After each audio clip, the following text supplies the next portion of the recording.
বঙাইগাঁও জিলাৰ কেইবাটাও অঞ্চলত এতিয়াও ভয়াৱহ যাতায়াত ব্যৱস্থা। টুলুঙা নাৱেৰে বিপদসংকুলভাৱে নৈ পাৰাপাৰ হ'বলগীয়া হয় সাধাৰণ ৰাইজে। সৃজন গ্ৰামৰ কদমতলীত মানা নৈৰে স্বাভাৱিক হৈ পৰিছে এনেকুৱা ধৰণৰ যাতায়াত। 15-20খন স্কুল কলেজৰ শিক্ষাৰ্থীৰ নিয়মিত পাৰাপাৰ এই ধৰণে টুলুঙা নাৱে। 20-25খন গাঁৱৰ ৰাইজৰো শেষ ভৰসা একেখন টুলুঙা নাও।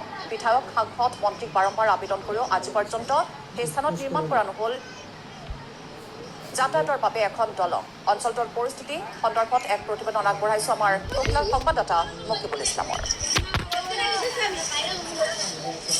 এই মুহূৰ্তত মই উপস্থিত আছো বঙাইগাঁও জিলাৰ শ্ৰীজনগ্ৰাম সমষ্টিৰ অন্তৰ্গত কদমতলী বজাৰত আৰু মানানৰ এক দৃশ্য দেখাবলৈ চেষ্টা কৰিছো। এই ছাত্ৰ ছাত্ৰীসকলে কিন্তু নিতৌ এনেদৰে পাৰাপাৰ হয় আৰু সহা ছাত্ৰ ছাত্ৰী ক'ব লাগিব স্কুল কলেজৰ পৰা আৰম্ভ কৰি প্ৰায় 20-25খন স্কুল কলেজৰ লগতে প্ৰায় 20-25খন গাঁৱৰ ৰাইজে এনেদৰে পাৰাপাৰ অব্যাহত ৰাখিছে আৰু মোৰ লগত কিছু ছাত্ৰ ছাত্ৰীও আছে আৰু তেওঁলোকৰ কিছু মন্তব্য শুনাবলৈ চেষ্টা কৰিম আৰু এখন স্থানীয় লোক আছে তেওঁলোকৰ পৰা কিছু মন্তব্য শুনাবলৈ চেষ্টা কৰিম। কওকচোন ইয়াতে কিমান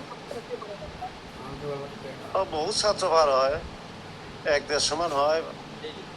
হায়াৰ ছেকেণ্ডেৰী, হাইস্কুলৰ, এম ই স্কুলৰ, বেছিক স্কুল আছে। এই ছাত্ৰবিলাক পাৰ খুব অসুবিধা হৈছে আমাৰ।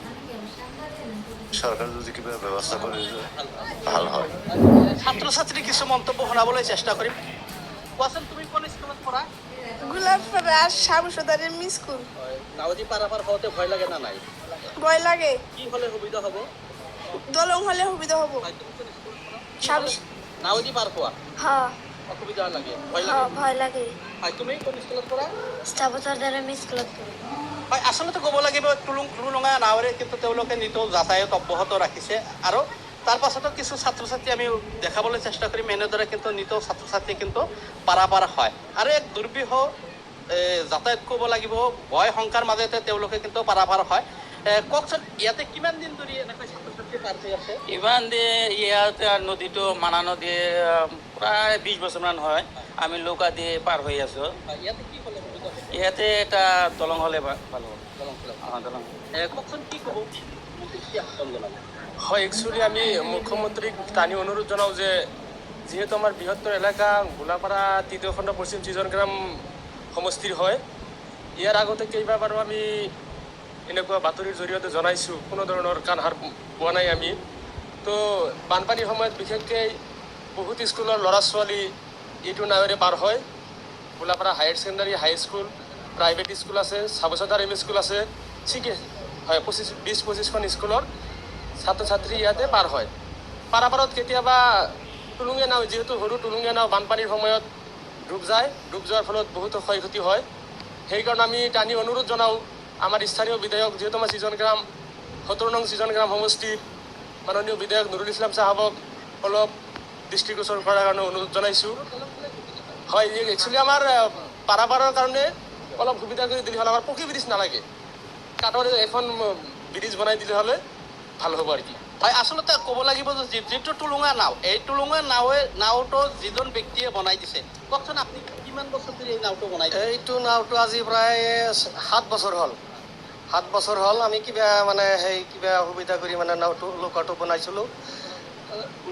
এথানে মানে আপোনাৰ হৈছে লৌকাটো বেয়া হৈ গৈছে, পাৰ ঘাটৰ মানে বহুত অসুবিধা হৈছে।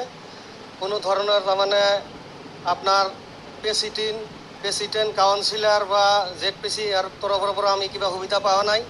আমি যাৰ ফলে আৰু কি আমি আমাৰ নুৰুল ছাৰৰ ওচৰত মানে আমি এটাই কথা কওঁ যে ওচৰে জানি আমাৰ এটা কাঠৰ ব্ৰিজ হ'লেও মানে আমাৰে সংগ্ৰহ কৰি দিয়ে। হয়, সাংসদজনক চিনি পায় না নাই আপোনালোকে? চিনি পাওঁ। তেওঁ আহিছিল বা তেওঁক মানে বহুতবাৰ কৈছোঁ, সেই তাৰমানে কৰা নাই। কি ক'ব? সাংসদ ৰকিবুল হুছেইন। সাংসদ ৰকিবুল হুছেইনক এটাই অনুৰোধ জনাওঁ যে এইটো আপোনাৰ কাঠৰ দলং দিলে বহুত ভাল হ'ব। তেওঁ কাম কাজ কৰিছে না? ইয়াতে কোনো কাম কাজ তেওঁ কৰা নাই, কোনো কাম কাজৰ নজৰ নাই ইয়াতে। আচলতে ক'ব লাগিব প্ৰায় 10 লক্ষাধিক ভোটৰ ব্যৱধানত তেওঁ সাংসদ ৰকিবুল হুছেইন জয়ী হৈছিল যদিও কিন্তু তেওঁ কোনো ধৰণৰ কাম কৰা নাই বা তেওঁ জয়ী হোৱাৰ পাছতো কিন্তু এই অঞ্চলত অহা নাই। সেয়ে স্থানীয় বিধায়ক, নৱনিৰ্বাচিত বিধায়ক নুৰুল ইছলামৰ প্ৰতি আহ্বান জনাইছে স্থানীয় লোকৰ লগতে ছাত্ৰ ছাত্ৰীসকলে এখন কাঠৰ দলং কৰি দিবলৈ অনুৰোধ জনাইছে। আৰু ক'ব লাগিব যে এই টুলুঙা নাওটি পাৰাপাৰ হওঁতে ছাত্ৰ ছাত্ৰী কিন্তু বহুত অসুবিধা